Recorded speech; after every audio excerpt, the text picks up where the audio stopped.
So now that we've seen the World Between Worlds in live action, what else can we expect from it going forwards in the Star Wars universe? Personally, I don't think this is and should be the last time that we see the World Between Worlds in the Ahsoka series, as well as any other live action series or movies that's coming up.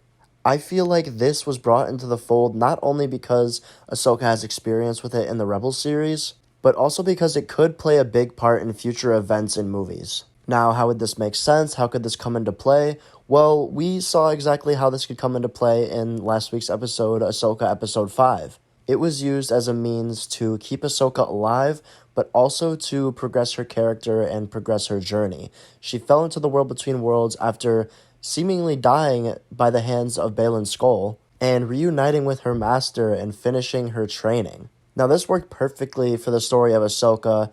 How could this be applied to other characters or other storylines? The most obvious one that comes to mind for me is Ahsoka talking to Luke and telling him about what happened in the World Between Worlds when she came face to face with Anakin and unsuited Vader. She can tell him about what she learned in the World Between Worlds, how she saw her old master, how she saw his father.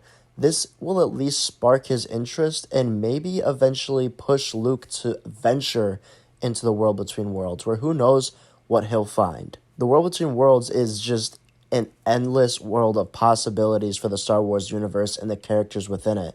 So Luke may go in with Ahsoka or without her to visit his father and talk to him. But at the same time, he could stumble along other events in the timeline during this journey, which would be crazy. Maybe seeing what would happen if he joined Vader. What would happen if he didn't go with Obi-Wan Kenobi?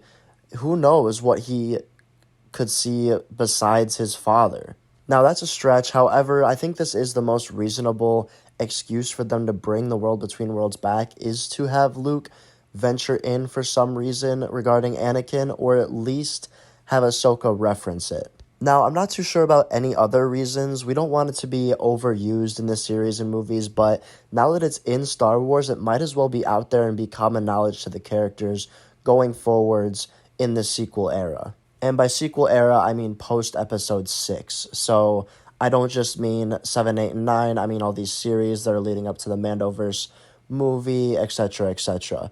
Now, it is a good possibility that it could be brought into the fold for this upcoming Rey movie or Mandoverse movie, and sequel characters could toy with it and maybe see their past experiences, what would have happened, if it was real or not. But again, I don't think Star Wars and Star Wars creators should lean on the World Between Worlds as a means to have an easy story. It should only come into play when it's important, such as we saw in this last episode of Ahsoka. That's my thoughts on the World Between Worlds going forwards in Star Wars live action. If you guys have any comments or scenarios on where and how you think this could be used in future Star Wars projects, please let me know in the comments. Also, while you're at it, drop a like on this video. Make sure to subscribe to the channel for more Star Wars content and news. Thank you so much for watching and have a great day.